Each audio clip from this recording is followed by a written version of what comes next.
hari ini setelah saya tahu namanya Bang Adis itu, oh Bang Adis begini, itu saya ikutin terus Bang Adis sampai saya itu tidur itu sampai saya dengar perdebatan Bang Adis kemarin dulu ya, kemarin saya dengar, saya nonton YouTube, saya dengar terus Bang Adis itu berdebat sama Bang Suma. Jadi percakapan Bang Adis ini jujur ya, saya seorang muslim, saya tidak masuk logika dengan percakapan Bang Suma dengan Bang Adis. Justru Bang Adis itu saya dengar, saya ikutin terus.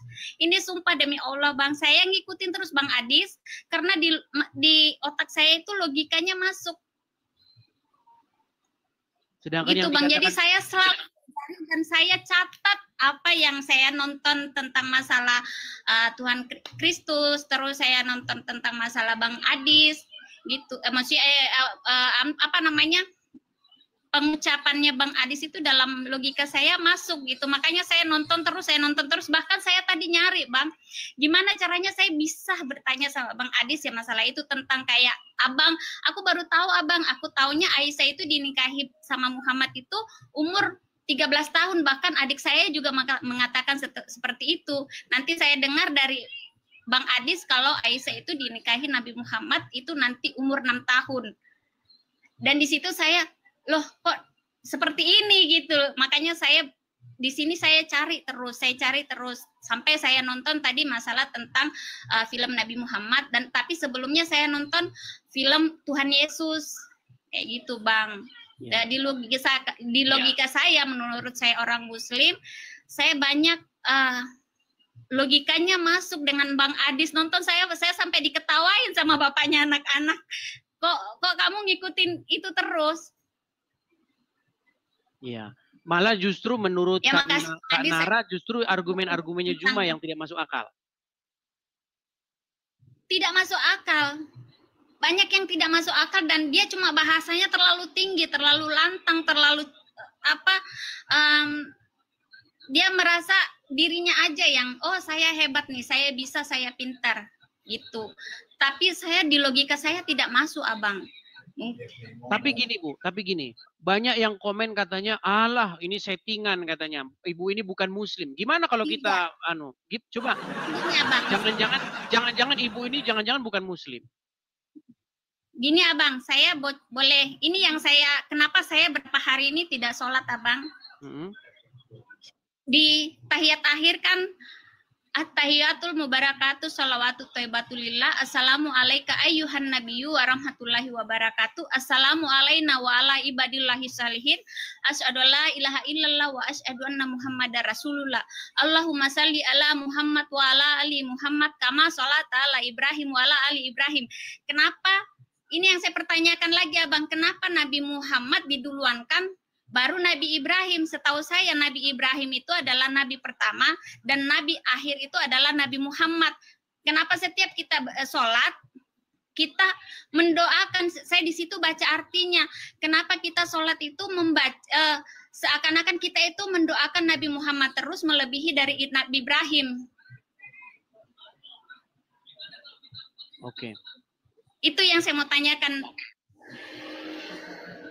Iya. Padahal kalau kita baca dalam Al-Quran, tidak ada dibeda-bedakan Nabi itu ya kan. Tapi kelakuan umat Muslim terhadap Muhammad itu sudah sangat berlebih-lebihan begitu. Di dalam riwayat-riwayat dikatakan sangat menyanjung Nabi Muhammad. Maksudnya saya itu saya mau tanyakan itu Abang Adis itu kenapa itu Abang Adis? Iya, karena memang pada prakteknya begini. Di dalam perkembangan zaman, ya, sekarang itu banyak orang-orang yang mengaku-ngaku keturunan Muhammad. Yang menggelari diri mereka sebagai Habib-Habib. Nah, Habib-Habib ini, mereka sangat menggembar-gemborkan betapa mulianya Muhammad. Sehingga umat muslim akan digiring sedemikian rupa untuk mengkultuskan dia dan keturunannya. Nah, apa keuntungan bagi mereka? Cuan, fulus. Ketika keturunan-keturunan Muhammad dalam tanda kutip yang mengaku-ngaku keturunan Muhammad ini, mereka gembor-gemborkan. Turunan Nabi itu mulia. Bahkan dikatakan, kalau ada ulama yang sudah gila, dia bisa dikatakan mantan jadi orang gila, dia tidak bisa disebut lagi sebagai ulama. Tapi kalau ada turunan Nabi gila, dia statusnya masih turunan Nabi, masih Habib katanya. Dan mereka sangat dimuliakan. Ketika mereka sangat dimuliakan, mereka mendapatkan uang yang banyak. Contoh, bekas tisunya, ya kan? Nih, bekas tisu lap turunan Nabi. Wah, umat muslim rebutan. Cium-cium kakinya, bekas minumnya, banyak sekali. Lihat aja, bagaimana orang-orang Islam sangat mengkultuskan keturunan Nabi, keturunan Muhammad. Nah, padahal di dalam Al-Quran ada ayat yang mengatakan, Makana Muhammadin aba ahadim mirjalikum. Bukanlah Muhammad itu bapak dari salah seorang laki-laki di antara kalian. Muhammad itu bukan bapak dari seorang laki-laki di antara kalian. Tapi sekarang banyak orang ngaku-ngaku turunan Muhammad. Ketika mereka mengaku keturunan Muhammad, orang-orang Islam di negeri kita ini sangat-sangat menjanjung memuliakan mereka. Ya kan? Sehingga mereka dapat uang yang banyak dari situ. Seperti itu. Makanya ada semacam pengkultusan. Muhammad tuh harus dikultuskan. Seperti itu.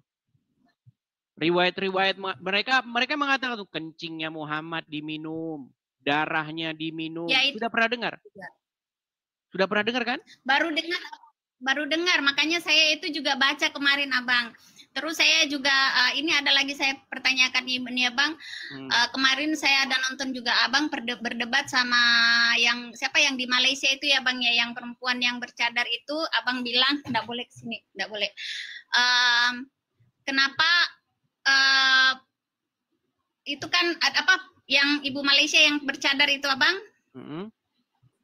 Ya, itu saya lihat perempuan itu seharusnya tidak diharuskan untuk berhijab, menutupi kepala itu, karena tadinya itu Nabi Muhammad istri para nabi itu supaya ketahuan yang mana istri, yang mana bukan, karena hampir semua faktor tubuhnya itu hampir sama, jadi diusulkanlah sama nabi untuk menutup kepala, Bu. Jadi tidak diharuskan untuk berhijab. Betul. Jadi sebenarnya begini, hijab itu sudah salah dipahami oleh orang-orang Islam zaman sekarang.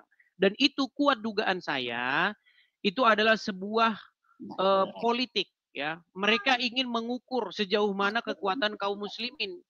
Makanya mereka tandai dengan pakaian seperti itu. Siapa yang memproklamirkan supaya gerakan-gerakan berhijab ini? Namanya Hasan Albani, itu dari Mesir, gerakan dari Mesir. Sebelumnya nggak ada orang Islam berhijab. Apalagi mungkin Ibu Nora kan kelahiran yang lama kan, mungkin kita nggak tahu, mungkin Anda lebih tua atau apa. Dulu zaman-zaman saya sekolah nggak ada perempuan Islam pakai jilbab, nggak ada. Lihat foto-fotonya zaman dulu, nggak ada perempuan-perempuan pakai jilbab. Itu perempuan-perempuan pakai jilbab itu baru sekarang saja. Dan itu gerakan itu pertama kali dipelopori oleh seseorang yang bernama Hasan Albani dari Mesir. Nah, dulu nggak ada. Nah, adapun zaman dulu itu Umar sering melihat istri-istri Muhammad tuh buang air, WAB, buang air besar. Nah, karena mereka ingin membedakan mana budak, mana bukan budak, maka disuruhlah pakai yang namanya penutup itu, hijab. Itu idenya Umar. Makanya ada seseorang muslim, cendekiawan muslim, namanya itu adalah Profesor Dr. Sumanto Al-Qurtubi. Nah, Profesor Dr. Sumanto Al-Qurtubi, kalau tidak salah ya namanya, saya agak sedikit lupa. Dia pernah menulis sebuah buku, namanya itu Lubang Hitam Agama. Di dalam buku itu, ada sebuah ayat, ada sebuah paragraf di mana dia membahas Umar bin Khattab dan Muhammad bersekongkol mengarang ayat Al-Quran. Ayatnya tentang itu, tentang bagaimana Umar memberikan ide kepada Muhammad. Wahai Muhammad, bagaimana kalau istri-istrimu ini dipakaikan hijab? Lalu Muhammad setuju. Akhirnya turunlah ayat. Sudah dipelajari? Saya baru sekilas baca kemarin Abang, makanya saya kan itu semenjak Abang berdebat itu saya baca sedikit. Saya belum sempat karena saya sempat kemarin kan nonton itu tentang Nabi Yesus, terus tentang Nabi Muhammad. Tadi saya nonton tentang perdebatan Abang. Kemarin saya nonton sampai jam 4 itu karena seru ya berdebat di dalam room itu. Jadi saya pikir kan Abang Adi sama ibu-ibu ya. Berdebat sama Bang Suma, terus Bang Suma sama rekannya.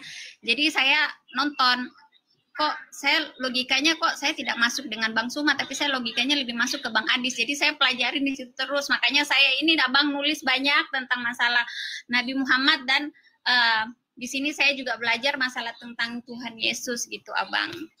Ya, ini salah satu contoh ya. Itu misalnya aja sih Abang saya. Oke, ini sebelum Ibu Bu Nara turun ya, saya tunjukkan ayatnya ya. Ini bagaimana Umar di sini ya sebagai pencetus ide tentang ayat hijab itu. Nih ya, ini tertulis di dalam Sahih Bukhari 577 1. Ya, apa dikatakan di sini? Umar bin Khattab, karena kalau nomor hadisnya itu memang ganti-ganti ya, tergantung siapa yang nerbitin. Ya. Tapi intinya begini, dikatakan di sini. Umar bin Khattab pernah berkata kepada Nabi Shallallahu Alaihi Wasallam, tolong perintahkan para istri Anda untuk berhijab. Aisyah melanjutkan, namun beliau tidak melakukannya. Sedangkan istri-istri Nabi Shallallahu Alaihi Wasallam juga biasa keluar pada malam hari ke tempat untuk buang hajat. Nah, maka istri beliau Saudah binti Zama'ah keluar. Ia adalah wanita yang berpostur tinggi. Lalu Umar bin Khattab melihatnya ketika ia berada di majelis. Katanya, hai Saudah, kami mengenalmu. Sesungguhnya Umar menegurnya hanya karena dia ingin semoga ayat hijab segera turun. Kata Aisyah, memang tidak lama kemudian Allah Azza wa Jalla menurunkan ayat hijab.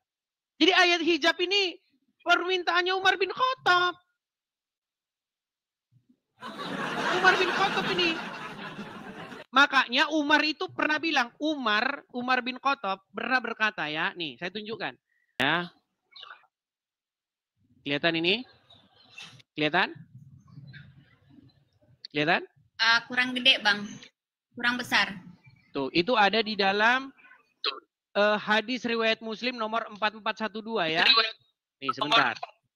Hadis riwayat Muslim sebentar. Biar saya ketikkan di sini.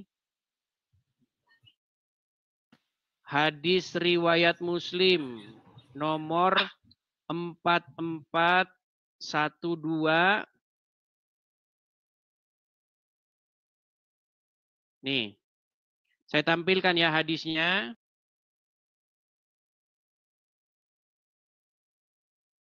Waduh, terpental Ibu tadi. Terpental. Nah ini teman-teman ya, kelihatan ya. Oke, terpental Ibu tadi ya. Nggak apa-apa teman-teman, karena memang ada sedikit beban teman-teman ya. Kalau Muslim ingin mengutarakan kebenaran, itu banyak kena inbox, banyak ini bilang segala macam ya. Nah ini, saya tampilkan ya nih. Dari Umar bin Khattab nih. Nih, saya tampilkan saja langsung di sini. Nih, kelihatan ya. Nih. Perhatikan. Keutamaan sahabat Nabi nih.